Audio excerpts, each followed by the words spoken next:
Hello friends, welcome back to my channel Maske sir. तर विद्यार्थी मित्रांनो, माझ्या चॅनलवर तुमचं स्वागत आहे.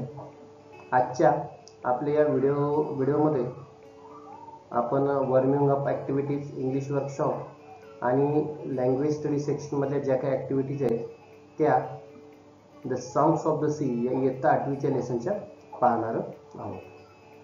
चला तर मग सुरुवात करूया. So let's get started. Begin with some of the warming up activities, which includes chit chat. Question 1. Do you like to listen to music, songs? Answer. Yes, I like to listen to music in my free time. So you are free to write your own responses. Next question. What types of song do you sing? तुम्ही कोणत्या प्रकारची गाणी गाता? I like to sing old Hindi and Marathi songs. I like to sing. Next question. Who is your favorite singer? तुमचा आवडता गायक कोण आहे? My favorite singer is Shreya Ghoshal. When do you sing? तुम्ही केव्हा गाणे गाता? I sing when I have free time. जेव्हा मला माझा वेळ फ्री असतो तेव्हा मी गाणे गातो. नेक्स्ट.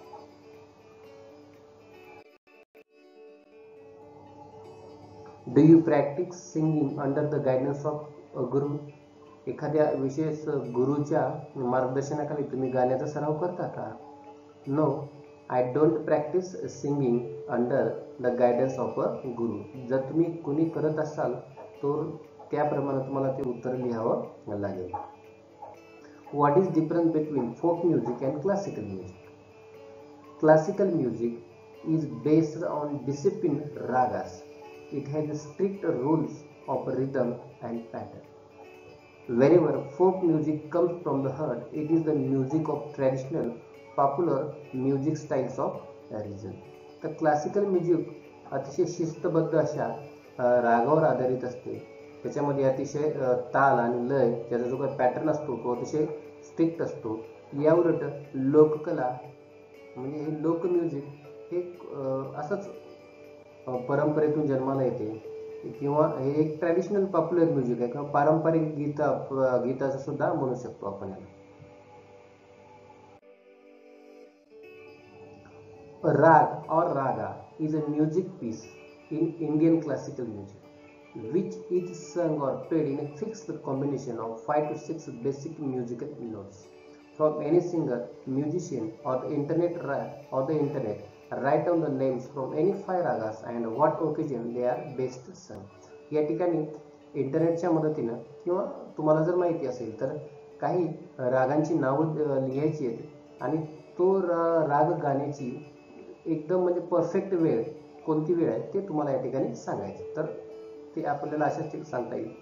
राग मलकुंस लेट नाईट, राग भैरवी मॉर्निंग, राग पूर्वी आफ्टरनून, राग मारवा इव्हिनिंग, राग कल्याण night and raga Kafi you can sing at any time.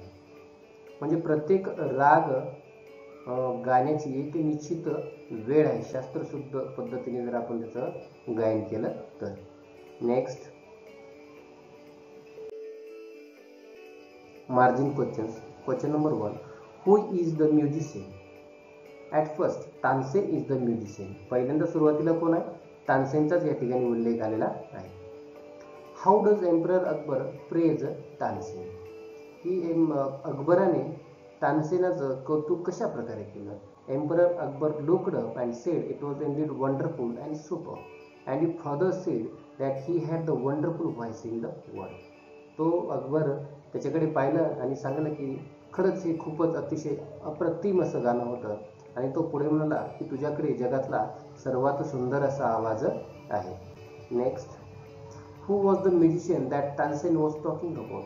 Tansen ज्या संगीतकाराबद्दल गायकाबद्दल बोलत होता तो गायक किंवा संगीतकार गायक कोण होता?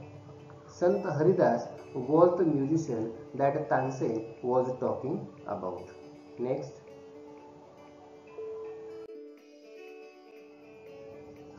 How was Akbar different from other rulers of that time? की त्या काळच्या समकालीन शासकापेक्षा अकबर कशा प्रकारे वेगळा होता? Answer, Tansen told Akbar that his Guru Sant Haridas would not come even if the emperor himself had summoned him. This reply would have enraged any other emperor, but instead of getting angry, Akbar told him that he would go to him himself if he would take him to him. It shows that Emperor Akbar was different from other rulers of that time. की जेव्हा तानसेनने सांगितलं की तुम्ही जरी आज्ञा त्यांना पाठवली इथे येण्यासाठी तरी ते संत हरिदास माझे गुरु या ठिकाणी येणार नाहीत. मग अशा प्रकारचा जर रिप्लाय आला असता तर सर्वसाधारण कोणताही अकबर बादशाह चिडला असता, त्याला राग आला असता. पण याउलट बादशाहला मात्र तसं काही झालं नाही अकबराच्या बाबतीत. त्याने शांतपणे सांगितलं की ठीक आहे, ते माझ्याकडे येत नसतील तर मी त्याच्याकडे जायला तयार आहे, जर तू मला त्याच्याकडे घेऊन जायला तयार असेल तर. Why did Tansen make deliberate mistakes? तानसेनने ज्या काही चुका गाण्याच्या त्या जाणून बुजून का केल्या? In order to make his guru sing, Tansen made deliberate mistakes. की तानसेनला त्याच्या गुरुला कोणत्याही प्रकारे गाणं गाण्यासाठी उद्युक्त करायचं होतं, म्हणूनच तो काय करत होता, जाणून बुजून काही चुका करत होता. Next, what is the music that spread across the forest compared to? की संत हरिदासाने जे काही गीत गाणं गायलेलं होतं ते कशा प्रकारचं होतं, ज्याची तुलना जे संपूर्ण जंगलामध्ये इतरत्र काय झालं होतं, पसरलं होतं, त्याची तुलना कशाबरोबर केलेली आहे? तर the music that spread across the forest is compared to the first glimmer of a dawn or the fragrance of a jasmine. की संत हरिदासाने जे काही गीत गात होते त्याची तुलना सूर्याचा पहिला किरण जेव्हा पृथ्वीवर येतो पहाटे पहाटे त्याच्यासोबत, किंवा जशा प्रकारे जॅस्मिनच्या फुलाचा सुगंध सगळीकडे दरवळतो त्याच्यासोबत त्याची तुलना केलेली आहे. What reason did Tansen give for his guruji's outstanding music? ही गुरुजी ज्या प्रकारचे गीत गातात त्याच्यासाठी तानसेनने कोणतं कारण दिलं? अकॉर्डिंग टू तानसेन, हिज गुरुजीज music and voice is outstanding because he sings for one who is master of even kings, that is God. त्यांनी सांगितलं की माझे गुरुजी कोणासाठी गातात? फक्त आणि फक्त जगाचे सर्व शक्तिमान अशा देवासाठी गातात. So his music springs from the depth of his soul free and unasked. म्हणूनच त्याचं जे गीत आहे ते त्यांच्या अंतरात्म्यातून बाहेर प्रगट होतं. So activities from English workshop. Frame your on sentences by using words phrases. आता खाली वर्ड दिलेले आहेत त्यांच्या मदतीनं आपल्याला स्वतःची वाक्य तयार करावायची आहेत. Wonderful, what a wonderful voice you have. Superb, his handwriting is really superb. Very well, I am doing very well in all the subjects. So beautiful and divine. The song that I sang is so beautiful and divine.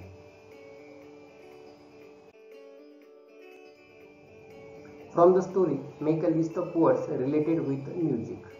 Music से संबंधित शब्द कोणते आहेत आपल्या स्टोरीमध्ये? Musician, raga, voice, sing, ustad, music teacher, tanpura, Tansen, Sant Haridas.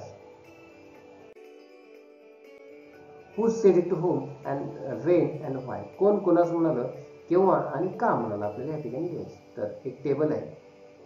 Who said to whom and when, why. Number 1, then I must have him sing in my court. Who said? Akbar said this to Tansen. When Tansen said that someone sings better than him. जेव्हा तानसेनने सांगितलं की माझ्यापेक्षा कोणीतरी चांगला गाणार आहे तेव्हा त्याने हे वाक्य म्हटले. I shall go as a humble lover of music. Akbar said this to Tansen when Tansen told Akbar that he would not come even if the emperor summoned him. जेव्हा तानसेनने सांगितलं की जरी सम्राटाने आज्ञा जरी दिली तरी माझे गुरु येणार नाहीत. What has happened to you, Sant Haridas, to Tansen when Tansen made a deliberate mistake? जेव्हा तानसेनने जाणून बुजून काही चुका केल्या तेव्हा हे वाक्य म्हटलं. How can I expect my music be so beautiful and divine? So this it is said by Tansen to Akbar when Akbar asked Tansen why he couldn't sing like his guru. जेव्हा अकबराने तानसेनला सांगितलं की तू तुझ्या गुरुसारखं का गाऊ शकत नाहीस. Match the sentences with their types. वाक्याचे प्रकार दिले त्या ठिकाणी आपल्याला वाक्य दिलेले त्याच्या योग्य प्रकारशी आपल्याला काय करायचे ते जोडून घ्यायचे. तर number 1, what has happen to you. Interrogative sentences. I am long past the age of singing. Statement और assertive sentence. Wonderful exclamatory sentence. No not even they negative sentence. Take me to him imperative sentence. So we can consider this sentence also statement or assertive. आपण या वाक्याचा statement किंवा assertive मध्ये सुद्धा समावेश करू शकतो, कारण नेगेटिव्ह त्यांचाच एक प्रकार आहे. Make as many as words as you can from the word exasperated. या शब्दापासून आपल्याला अनेक छोटे मोठे शब्द बनवायचे आहेत की यातलं बाहेरचं अक्षर आपल्याला एकही घ्यावायचं नाही आणि जेवढं वेळ दिलेलं आहे तेवढंच. एखादा अक्षर दोनदा नसेल तर ते दोनदा आपल्याला घेता येणार नाही. For example sea, seed, rat, tea, tree, trade, speed, spread, dear, eat, pea, date, read, ear, rate, sit, dear, trap, right. T for true, NT for not true and CNS for cannot say. की true साठी T लिहायचे आपल्याला, not true साठी NT लिहायचं आहे आणि CNS म्हणजे cannot से म्हणजे काही म्हणू शकत नाही साठी CNS असं आपल्याला लिहायचं आहे. Emperor Akbar greatly ॲडमायर्ड Tansen's music but now he was bored with it. की एम्परर अकबर ने तानसेनच्या संगीताचे खूप कौतुक केलं, पण आता तो त्याचे संगीत ऐकून कंटाळवाणा झालेला आहे. असं काही का नाही, not true. Next, Akbar was arrogant and expected all his subjects to obey his commands. Akbar अतिशय उद्धट होता आणि बाकीच्या सगळ्या लोकांनी त्याच्या आज्ञेचं तंतोतंत पालन करावं अशी त्याची इच्छा होती. This is also not true. Guruji recognised the king cannot say. आपण असं काही म्हणू शकत नाही कारण असा उल्लेख काही आपल्या पाठामध्ये आलेला नाही. In spite of being a great singer Tansen continue to make deliberate mistakes. एक चांगला गायक असून सुद्धा तानसेनने काही चुका करण्याचं जे काही हे होतं ते त्याने तसं चालूच ठेवलं. So it is true. Any effort dedicate to god turn to be the best. Two ही एक आपण काय म्हणतो की अतिशय डेडिकेट स्वतःला असं हे करून जर आपण एखादा प्रयत्न केला आपल्या सर्वोत्तम जेवढं करता येईल तेवढं, तर नक्कीच तो चांगला ठरतो.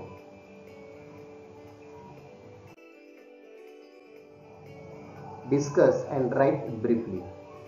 What would happen if emperor Akbar would summon Sant Haridas.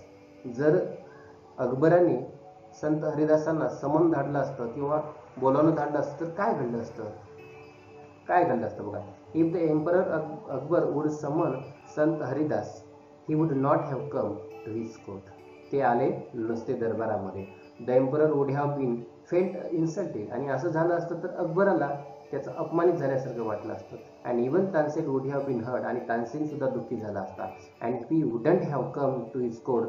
The emperor would have given him punishment by bringing him in front of him by sending his men. आणि त्याच्यामुळे जर तो आला नसता तर कदाचित सम्राटाने अकबराने आपली माणसं पाठवून त्याला त्या ठिकाणी दरबारामध्ये बोलून घेतलं असतं.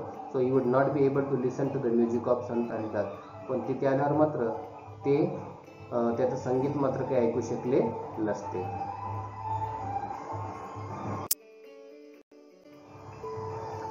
What if you find a blind person singing songs melodiously for begging. जर एखादा व्यक्ती तुम्हाला भीक मागण्यासाठी अतिशय चांगल्या पद्धतीने गाणं गात असता तर तुम्ही काय करता.